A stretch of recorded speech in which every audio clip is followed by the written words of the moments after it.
pertemuan ke-6 mengenai siklus pengembangan sistem dengan sumber Hall chapter 13, Ropney chapter 20, dan Botner chapter 11. Siklus hidup pengembangan sistem dapat digambarkan sebagai berikut. Kita lihat di sini ada dua gambar. Yang sebelah kiri menurut Hall, yang sebelah kanan menurut Romney. Menurut Hall di sini dimulai dari mensurvei keperluan bisnis dan strategi sehingga mendapatkan permintaan daripada segi bisnis. Dari sistem strategi atau strategi sistem, di sini bagaimana mengakses strategi untuk keperluan informasi yang diperlukan dan bagaimana mengembangkan perencanaan sistem strategi dan bagaimana menciptakan tindakan yang harus diambil. Lalu situasi secara hukumnya atau legacy situation. Di sini sistem interface, arsitektur, dan user requirement. Lalu ada feedback dari project inisiasi dari sistem analisis, conceptualization of alternative design, dan sistem evaluation and selection. Ini memberi feedback ke sistem strategi. Lalu dilanjutkan dengan in-house system development atau pengembangan dalam suatu sistem, dalam suatu ruangan tertentu dengan membangun suatu sistem, mengirimkan suatu sistem, dan paket secara komersialnya itu bagaimana tren paket komersial, memilih paketnya. Dan di sini kita lihat bagaimana juga maintenance dan supportnya. Nah, untuk menurut Romney, di sini dimulai dari sistem analisis. Di sini dengan melakukan investigasi awal dan melakukan survei sistem, lalu melakukan feasibility study dan menentukan informasi dan permintaan sistem yang diperlukan, lalu mengirimkan sistem requirement atau permintaan sistem, lalu melakukan konseptual sistem dan physical design. Konseptual design di sini mengidentifikasi dan mengevaluasi daripada alternatif desain yang diperlukan dalam suatu sistem, ya. Lalu physical design-nya di sini bisa meliputi mendesain output-nya, tampilan luarnya, mendesain daripada database, input, lalu mendesain program, mendesain prosedurnya, lalu juga di sini mendesain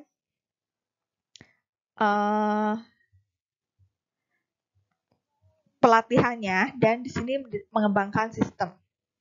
Lalu di sini untuk operation dan pemeliharaan sistem di sini harus melakukan beberapa hal untuk pemeliharaan sistem, dari operating system, manage system, bagaimana mendeliver support system, dan pada saat mengimplementasi dan konversi, di sini juga melakukan beberapa hal seperti yang dideskripsikan di bawah ini. Manfaat dari arsitektur sistem, di sini kita lihat ada 3 hal yang paling utama, yaitu mengenai efisiensi dalam operasi IT dan kemampuan untuk mengkritisasi daripada isu yang relevan dalam bisnis. Lalu untuk peningkatan daripada prosedur, ya. Dari segi efisiensi operasi IT di sini menggunakan pengembangan software yang lebih rendah dari support dan maintenance secara biaya, ya. Lalu meningkatkan portability daripada aplikasi dan meningkatkan interoperability dan kemudahan sistem dan manajemen daripada jaringan. Lalu untuk kemampuan dalam isu yang ada di perusahaan, itu kemudahan dalam mengupgrade dan mengexchange daripada komponen sistem. Lalu di sini untuk yang lebih baik dalam hal return dalam investasi dan mengurangi risiko investasi di masa akan datang. Lalu yang ketiga, mengurangi kompleksitas dalam infrastruktur IT dan memaksimalkan return on investment dalam infrastruktur IT. Dan fleksibilitas di sini dibuat dan fleksibilitas dalam pembuatan dan untuk membeli dan sumber outsourcing sebagai solusi IT, mengurangi risiko secara keseluruhan untuk investasi baru dan biaya IT ownership. Peningkatan secara prosedural di sini pengambilan keputusan menjadi lebih sederhana karena informasi secara prosedural ini sudah tersedia secara koheren. Lalu prosedur lebih cepat, memaksimalkan prosedur dalam segi kecepatan, fleksibilitas tanpa mengorbankan arsitektur secara koherensi. Salah satu contoh siklus hidup pengembangan sistem di sini misalnya memulai suatu balance scorecard atau penilaian kinerja untuk sistem online perbankan. Ya, dari segi customer ini bertujuan untuk kepuasan customer atau pelanggan per 1000 transaksi komplain untuk kepuasan dari segi pelayanan. Dari segi internal di sini waktu untuk memproses aplikasi akun baru, lalu juga waktu yang diperlukan untuk memproses transaksi secara retail, waktu untuk mengatasi masalah konsumen. Jadi utamanya dari segi waktu di sini secara internal. Lalu dari segi learning atau pembelajaran, mengimplementasikan teknologi baru dan training untuk customer pendukung secara online. Lalu strateginya di sini dengan merendahkan atau meminimalisir daripada biaya secara operasional, tapi meningkatkan profitabilitas dan dari akun retail perbankan dengan memindahkan customer atau pelanggan kepada electronic banking. Lalu dari segi finansial di sini akun dihandle secara full time oleh karyawan dan profitability dilakukan per akun. Tahapan siklus sistem yang umum itu terbagi menjadi 3 tahapan, yaitu sistem analisis, sistem desain, dan sistem implementasi. Di awal ini sistem analisis, tahap kedua sistem desain, dan tahap ketiga adalah implementasi daripada sistem. Tahapan analisis sistem dan masalah dalam gap komunikasi. Di sini kita lihat sebagai berikut. Tahapan analisis sistem ini dimulai dari survei sistem yang digunakan pada saat itu. Lalu yang kedua adalah mengidentifikasi keperluan informasi. Yang ketiga mengidentifikasi permintaan daripada sistem. Yang empat mengembangkan pelaporan analisis sistem. Di sini kita lihat ada communication gap atau gap masalah komunikasi antara sistem analis atau analisis sistem dengan bagian manajemen, yaitu masalah job security, keamanan pekerjaan mereka masing-masing, ketidakpastian, dan persisten untuk perubahan. Jadi penolakan untuk perubahan, ya, dari manajemen ini. Teknik untuk memperoleh analisis dalam bentuk fakta di sini, tekniknya misalnya dengan interview secara mendalam, tujuannya untuk mendapatkan keuntungan secara fundamental dalam segi pemahaman sistem. Lalu interview secara terstruktur, ini tujuannya adalah tindak lanjut yang secara sistematik yang berdasarkan daripada interview secara mendalam. Lalu yang ketiga adalah kuesioner secara terbuka. Ini tujuannya sama seperti wawancara secara mendalam. Lalu close-ended questionnaire atau pertanyaan secara tertutup, ini tujuannya sama dengan interview secara terstruktur. Lalu dokumen review, tujuannya untuk mendapatkan pemahaman atas sistem yang ada. Lalu flowchart, organization chart, prosedur manual, operation manual, reference manual, dan catatan secara historis. Di sini juga tujuannya untuk pemahaman existing system. Karena beberapa dari sistem nggak mengoperasikan dokumentasi. Jadi ini untuk membantu review sistem dokumen sebelum melakukan interview atau membagikan kuesioner. Observasi, Ini supaya seluruh anggota perusahaan itu familiar atau terbiasa dengan suatu sistem. Lalu teknik untuk memperoleh fakta organisasi, teknik yang pertama adalah pengukuran kinerja dengan tujuan meringkas sumber daya yang diperlukan untuk berbagai tugas. Lalu distribusi pekerjaan, tujuannya untuk meringkas waktu utilisasi untuk setiap tugas. Lalu flow charting, secara general, decision table, logika data flow, system, dan detail. Ini tujuannya untuk memperoleh gambaran secara grafis, arus dan hubungan proses yang diperlukan dengan fokus secara modular. Analisis pengambilan keputusan, ini tujuannya adalah meringkas pengambilan keputusan dan informasi yang diperlukan. Lalu analisis secara fungsi, tujuannya adalah secara fungsi dan berkaitan dengan informasi. Fungsi hierarchical, analisis matrik, ini meringkas relasi data, input atau output. Naratif ini tujuannya ada untuk meringkas, demikian pun file atau laporan yang diringkas. Gambaran topik umum untuk laporan analisis suatu sistem. Yang pertama adalah alasan dari analisis suatu sistem. Alasan harus spesifik dalam proyek proposal, dan perubahan alasan di sini juga harus dimulai sejak analisis dilakukan. Lalu ada tambahan beberapa analisis. Lalu yang kedua adalah scope daripada studi. Scope-nya di sini spesifik untuk proyek proposal. Dan kalau ada perubahan dalam scope. Lalu masalah yang diidentifikasi dalam sistem yang sekarang. Yang pertama adalah teknik yang digunakan untuk memperoleh fakta. Lalu yang kedua adalah masalah yang terjadi dalam proses memperoleh fakta. Yang ketiga, menganalisis fakta. Yang keempat, masalah laporan dan permintaan user.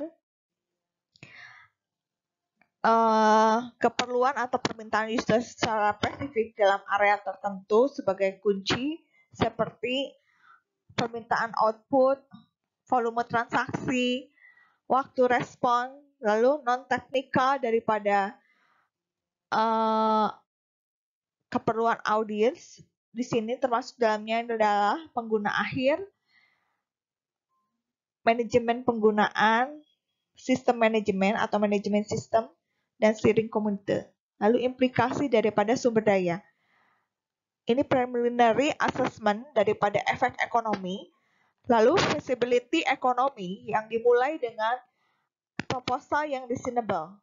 Lalu yang terakhir adalah rekomendasi. Kapan seharusnya proyek dilanjutkan?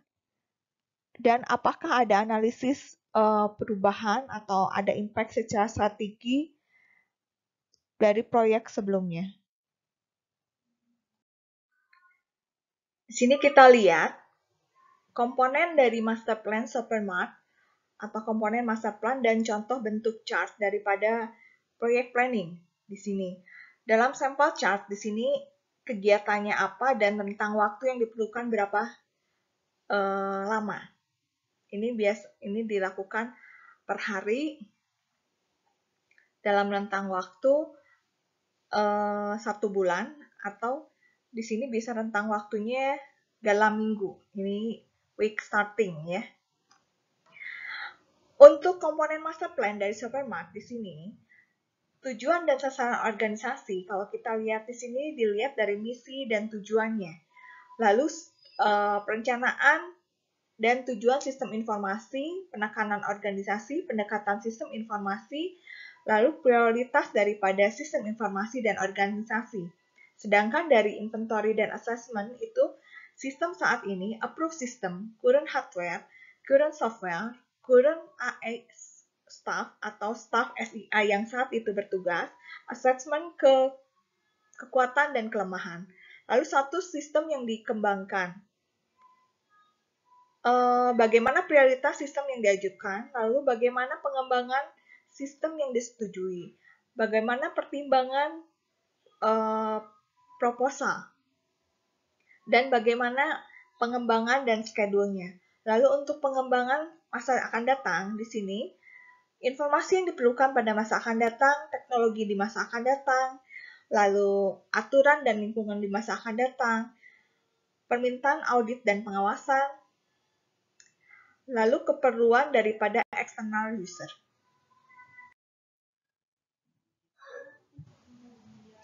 Ini contoh antara konteks diagram awal dengan penambahan daripada sistem konteks diagram untuk pembelian dengan expansion, ya. Dari toko di sini ada requisition, sebelumnya ada menjadi sistem pembelian purchase detail, ini menjadi file pembelian dan vendor. Tapi yang setelah diekspansi ada requisition dan requisition detail, tapi ada validasi dulu, akhirnya menjadi requisition detail, ya. Detailnya lalu menyiapkan purchase order baru ke vendor. Data dictionary dan validation.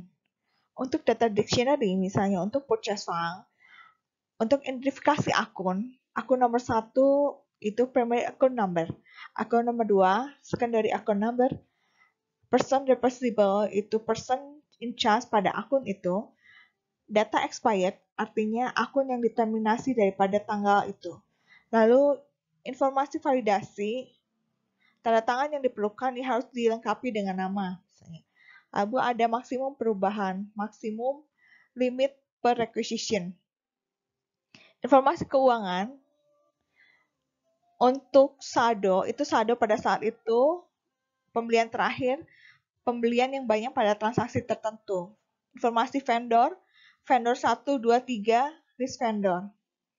Untuk validasi yang berkaitan dengan rutin pembelian, ini untuk mengakses yang pertama ini tergantung akun nomor 1, tapi jika akun nomor 1 tidak ada, bisa pakai akun nomor 2 dan seterusnya. Jika terjadi kode yang error. Langkah dalam desain sistem, hal awal yang dilakukan adalah analisis dan perencanaan sistem. Lalu menyiapkan spesifikasi desain yang sebelumnya dari evaluasi berbagai macam desain.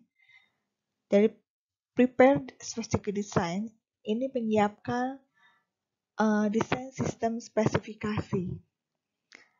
Lalu setelah selesai sistem desain, di sini implementasi sistem, review sistem, dan pengawasan. Desain elemen sistem. Di sini ada beberapa atribut yang harus kita lihat dari laporan dan output lainnya, yaitu nama, tujuan, format, frekuensi, output medium, pengguna, dan volumenya. Database design, file name, konten secara umum, file organisasi, record layout, penyimpanan medium, ukuran file, volume yang digunakan. Lalu pemrosesan secara spesifik di sini melakukan perhitungan atau correction perform, memisahkan operasi, volume, pemrosesan. Lalu dalam input spesifikasi, nama, tujuan, format, input medium, volume transaksi. Lalu ada beberapa pengawasan yang dipertimbangkan. Di sini tipe kontrol, fungsi kontrol, komponen sistem yang bisa diaplikasikan. Pertimbangan desain untuk elemen sistem. Elemen sistem untuk output, laporan atau dokumen. Dengan pertimbangan desain, efektivitas biaya, relevan, quality, dan timeliness. Lalu database, dengan pertimbangan desain, efektivitas biaya, integrasi, standarisasi, flexibility, keamanan, akurasi, dan efisiensi, dan organisasi. Lalu data processing atau pemrosesan data, efektivitas biaya, ketidakseragaman, integrasi, akurasi. data input, efektivitas biaya, akurasi, keseragaman, pengawasan dan pengukuran keamanan, efektivitas biaya, comprehensiveness, dan appropriateness. Dalam kenyataannya, dalam siklus pengembangan sistem, ini terjadi hal seperti ini. Ada yang bisa antusias, sangat antusias, disillusionment atau tidak mempunyai gambaran, total confusion, kebingungan secara total, lalu mencari kesalahan, search for guilty, menghukum orang yang tidak bersalah, lalu mempromosikan orang yang tidak berpartisipasi. Masalah komunikasi dalam pengembangan sistem, misalnya ketika untuk membuat suatu ayunan dalam yang nyata di pohon, ini keinginan manajer yang menggunakan seperti ini supaya kuat talinya 3. Tapi yang disetujui oleh steering committee, ini harus bertopang pada 2 akar secara seimbang, kiri dan kanan. Tapi yang di pengembangan sistem yang dilakukan oleh data administrator, ini supaya banyak orang yang bisa menggunakan ayunan ini, dia pikir papannya harus 3 ya. Lalu desain oleh analisis sistem, karena bingung di sini, takut jatuh, jadi ayunannya menempel ke tanah ya seperti ini dan bertopang di tengah. Lalu yang diimplementasikan oleh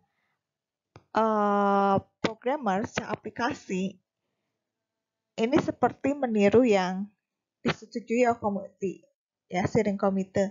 Tapi kalau kita lihat ini nggak kuat rapuh karena walaupun bertopang pada 2 tapi ini berbeda. Dia buat penopang lagi kiri dan kanan ya. Tapi kayu yang di tengahnya ini ditebang. Jadi pohonnya ditebang di sini. Lalu apa yang sebenarnya pengguna inginkan itu ternyata dia cukup satu ayunan dengan satu tali di sebelah sini. Tapi bentuknya bundar.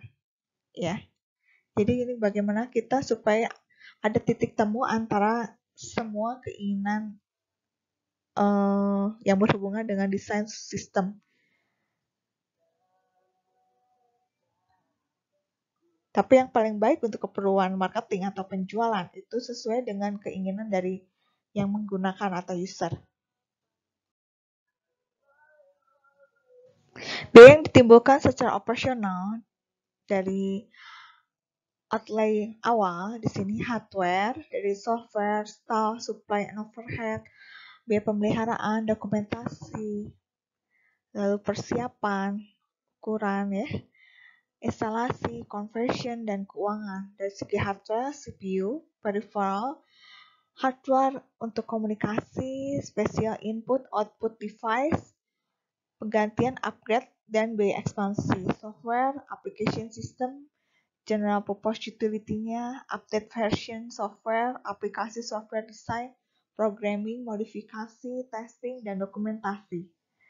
Lalu dari staff, di sini supervisor, analis programmer, operator komputer, input data, conversion personal, hiring, training, allocating staff, dan konsultan. Supplies and overhead di sini peripheral form, data storage device, supplies, paper, utilize, dan power. Maintenance dan backup di sini. Ini harus ada maintenance untuk hardware, software, backup recovery, operasi, power supply protection, dokumentasi system, dokumentasi training program, operating standard dan prosedur, set preparation, AC, humidity, lalu juga kontrol, physical security, masalah akses, proteksi dari kebakaran dan air, cabling, wiring, outside furnishing, dan fixture. Artinya perlengkapan untuk furniture-nya ya. Instalasi, biaya pengiriman, setup dan connection, conversion, testing system, lalu kenyamanan data dan file, operasi paralel, keuangan, biaya keuangan, legal fees, dan asuransi. Contoh kasus dalam implementasi sistem yang mengalami resisten atau penolakan untuk perubahan dari Departemen Defense di sini. Misalnya US Department Defense, DoD, yang mempunyai budget 417 billion. Dia mau memodifikasi dalam jangka waktu yang dibutuhkan 20 tahun dari 3 kegagalan akhirnya yang berhasil itu kali keempat ya. Modernisasi ini berusaha mengintegrasikan DoD sistem dengan proses bisnis dengan user transparent system. Banyak orang di sini nggak melihat keperluan mengenai transparansi di sini. User menolak untuk integrasi karena optimal bagi satu user menjadi suboptimal bagi DoD. Ya. Lalu di sini beberapa hal yang diperlukan dalam program dalam personal agenda. Misalnya, manajer itu biasa mempromosikan kemampuan mereka untuk generasi dan menerima dana dari program yang mereka operasikan jika dilakukan dengan efektif. Dari beberapa masalah perilaku tersebut, DoD berusaha meyakinkan mereka secara memaksa di sini untuk mengatasi masalah tersebut dengan program proteksi atau pemikiran ada protection program. Jika seseorang sukses, Air Force di sini akan mempromosikan personal untuk meningkatkan Air Force secara keseluruhan, ya, dan satu program yang lebih spesifik. Langkah dalam analisis sistem dimulai dengan investigasi awal, yaitu menginvestigasi tiap perkembangan dari aktivitas dengan mendefinisikan masalah yang akan diatasi. Membuat preliminary assessment feasibility, menyiapkan proposal sebagai panduan untuk analisis sistem.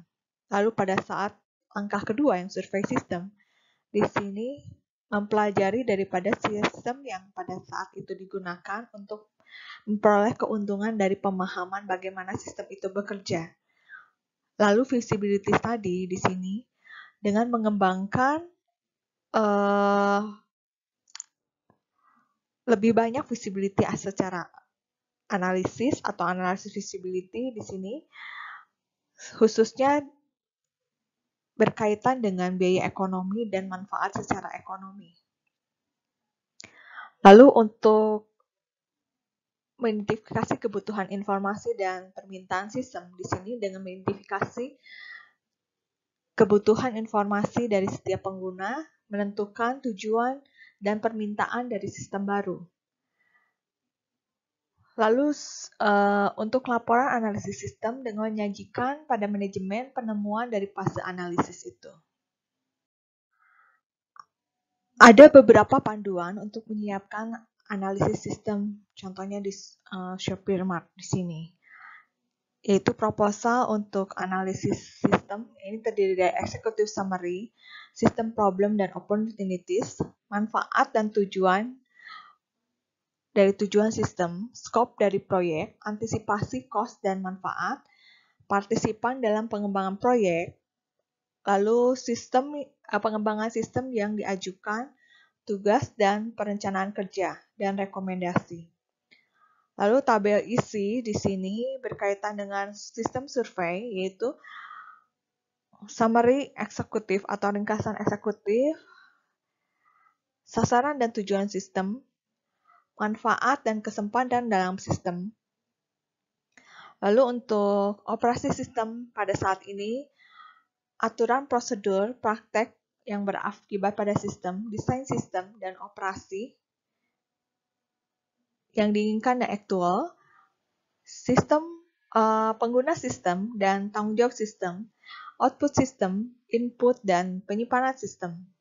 Lalu pengawasan daripada sistem, kekuatan sistem, kelemahan, dan penekanan pada sistem. Lalu biaya untuk sistem operasi itu. Tiap permintaan user di sini harus diidentifikasi. Lalu dalam laporan analisis sistem, di sini harus memuat ringkasan eksekutif, sasaran dan tujuan sistem, masalah dan kesempatan dalam sistem, skop dari proyek, lalu hubungan proyek terhadap keseluruhan, strategik informasi sistem plan-nya atau perencanaan daripada sistem informasi secara strategisnya, sistem operasi saat ini, permintaan user, analisis visibility, penekanan sistem, rekomendasi atau sistem yang baru. Lalu menggunakan juga partisipan proyek dan perencanaan kerja yang diajukan, ringkasan, approval, dan appendix daripada dokumen, tabel, bagan, dan glossary.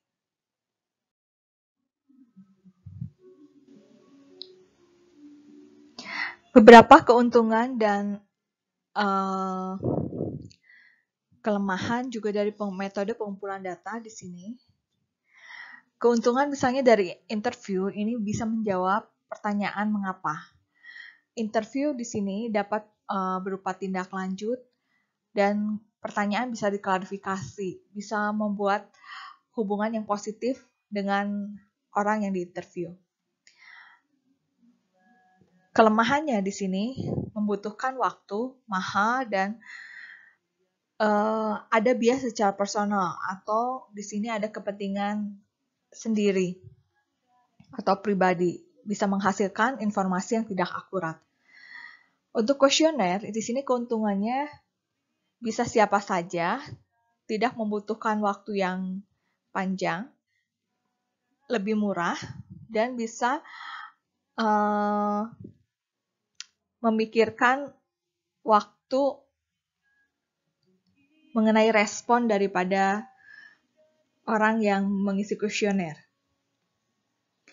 Kelemahannya di sini tidak mengizinkan ada pertanyaan secara mendalam atau jawaban, tidak bisa menindaklanjuti respon, pertanyaan tidak bisa diklarifikasi, impersonal, tidak membangun hubungan, dan sulit untuk dikembangkan.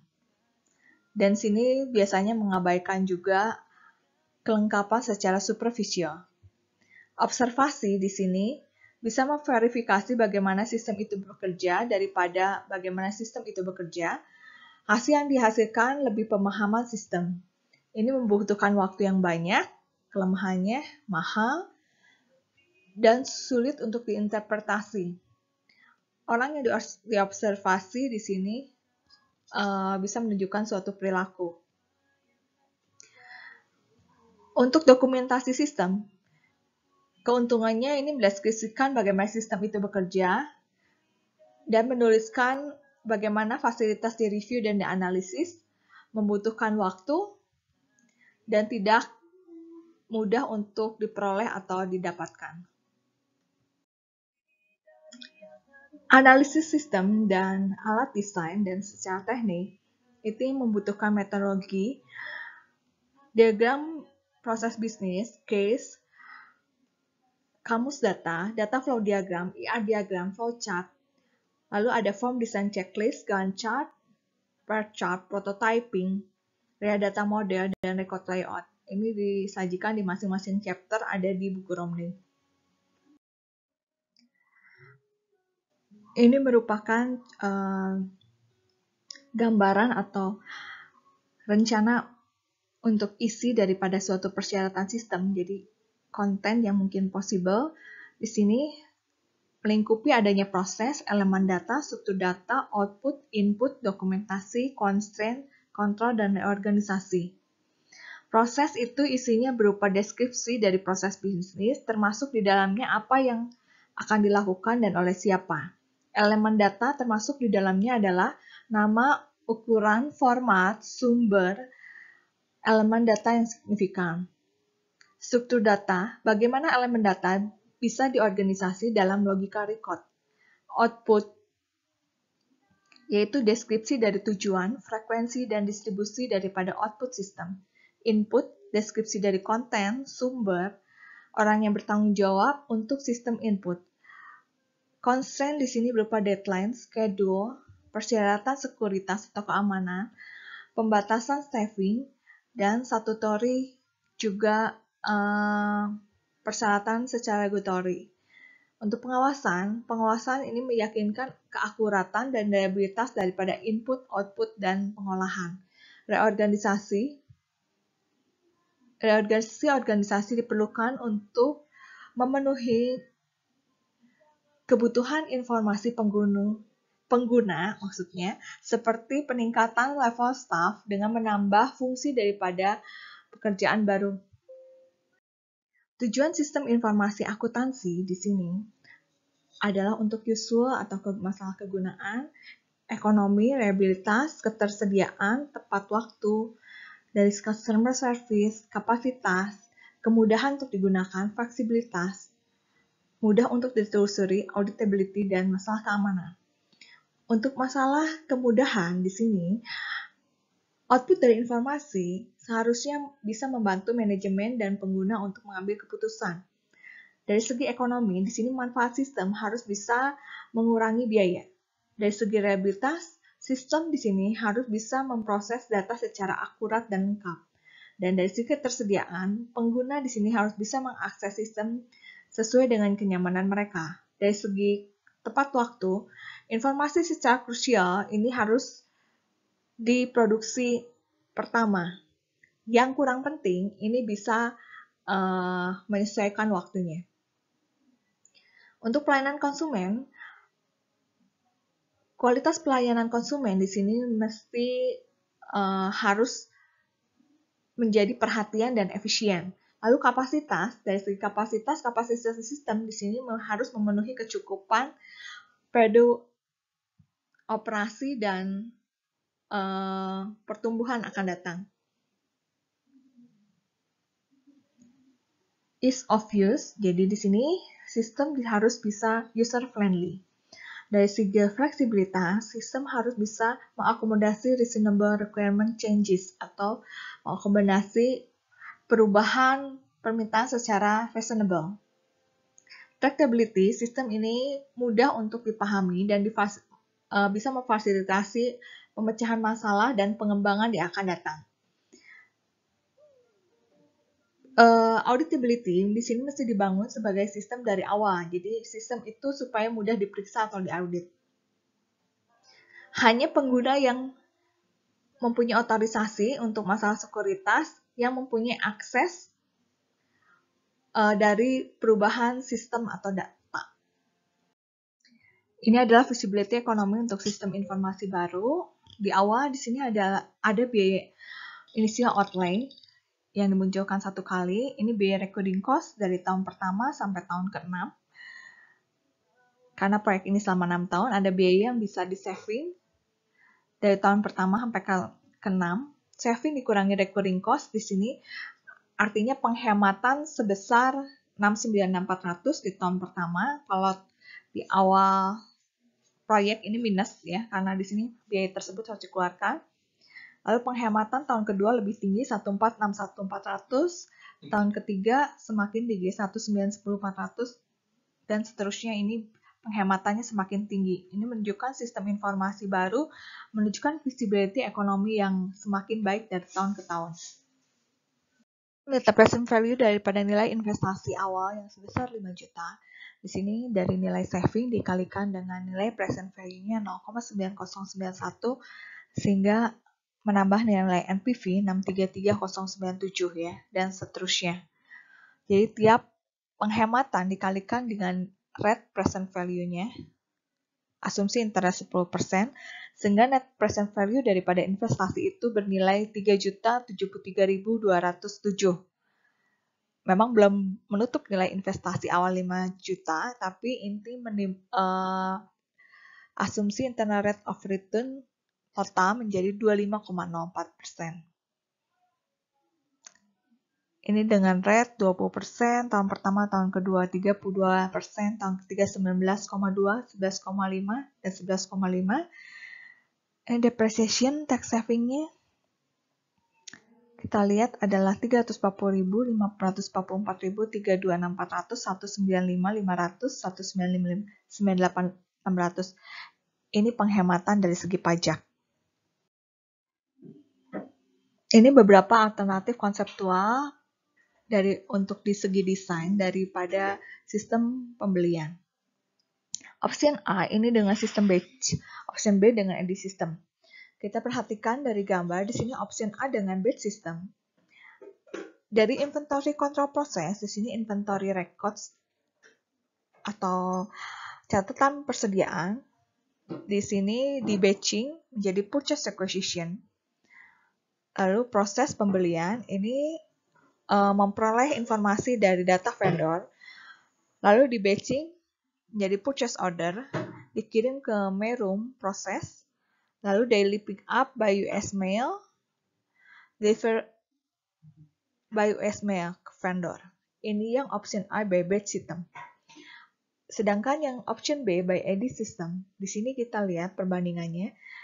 Ini dari customer order, production planning, diawali dari bill of material, purchase requisition, lalu vendor data, purchasing process, electronic purchase order melalui data proses eddy system, lalu karena ini electronic transaction, karena eddy system ini langsung bertukar informasi dengan vendor menjadi vendor eddy system, lalu electronic sales order jadi vendor order processing system. Jadi datanya sudah langsung terintegrasi dengan vendor, ya terupdate.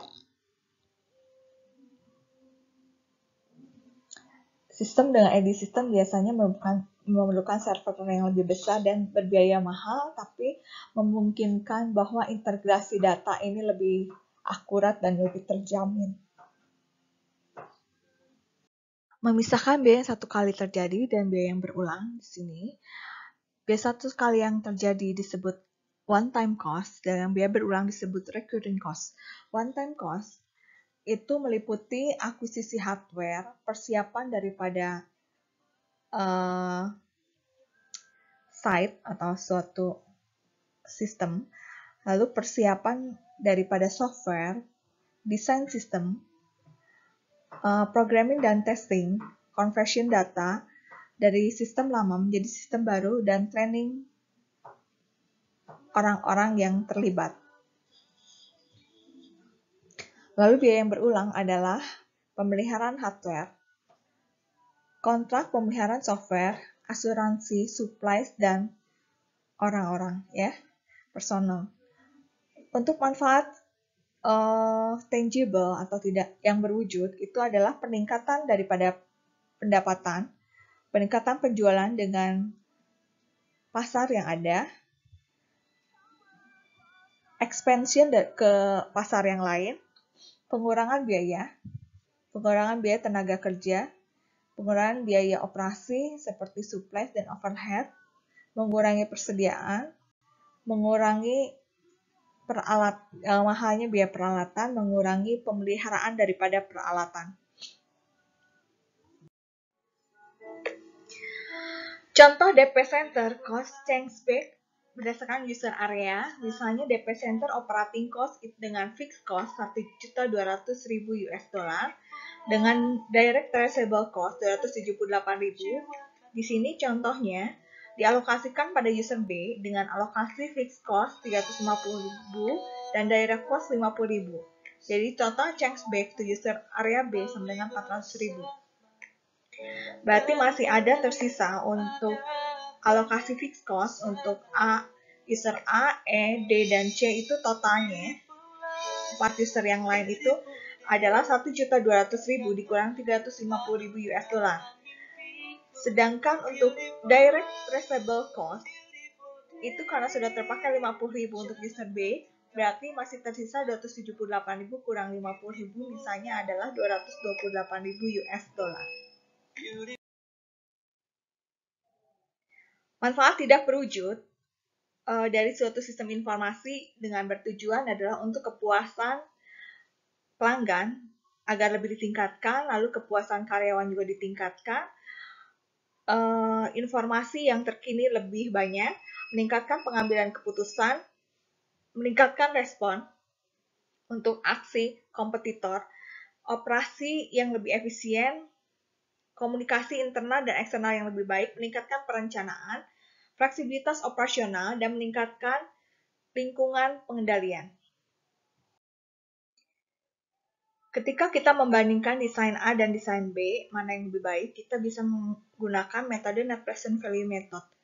Misalnya untuk project collection time, untuk desain A 1 tahun, desain B pun sama 1 tahun, expected useful life-nya 5 tahun, sama untuk keduanya. One time cost-nya, desain A memang lebih besar, 300 US dollar, desain B 140 US dollar. Recurring cost-nya, biaya berulangnya, tapi desain A lebih kecil, 45 US dollar, desain B 55 US dollar. Dengan manfaat tangible atau yang berwujudnya, secara anual itu lebih tinggi dari tahun ke tahun, dari tahun ke-1 sampai tahun ke-5. Desain A 170 US dollar, desain B 135 US dollar. Jika melihat hanya dari cost dan tangible benefit, maka akan dipertimbangkan desain A lebih baik dipilih daripada desain B. Karena nanti anualnya itu kemungkinan lebih tinggi desain A dibandingkan desain B. Untuk annual benefit net-nya. 170 kurang 45, 135, ini 135 kurang 55, senilai 85. Jadi ini jauh lebih tinggi desain A dibanding desain B. Walaupun one time cost-nya lebih besar, tapi one time cost hanya timbul 1 kali saja. Sedangkan dari net present value cost benefit analysis di sini kita lihat dari tahun pertama sampai tahun kelima. Untuk PV out minus 475, 479, 672 ini lebih besar. PV out-nya ini lebih kecil, minus 359, 599. Untuk PV in-nya, present value in 628, sedangkan PV in-nya ini hanya 499,089 yang B. Net present value A itu 148, 810, net present value B 139, 490 dengan interest rate 8%. Jadi keputusan tetap ada di desain A. Tapi jika kita mengambil keputusan dengan metode yang lain, yaitu discounted payback method antara desain A dan desain B, di sini kita lihat untuk desain A dari 400 meningkat menjadi 700, di sini ada peningkatan sebesar 300. Untuk jangka waktunya dari 4,5 sampai 6,5, jadi kurang lebih 2 tahun. Sedangkan desain B di sini 300 meningkat jadi 600, ini 300 tahun. Dalam jangka waktu di sini 2,5 tahun, dari 4 sampai 6,5. Kalau ini 4,5 sampai 6,5, 2 tahun. Jadi kenikmatannya dalam jangka waktu yang lebih tinggi, yaitu 2,5 tahun, otomatis yang dipilih kalau ada discounted payback method di sini adalah desain B dibandingkan dengan desain A. Itulah materi mengenai siklus hidup pengembangan sistem dan bagaimana memilih antara suatu desain yang ada dengan alokasi biayanya.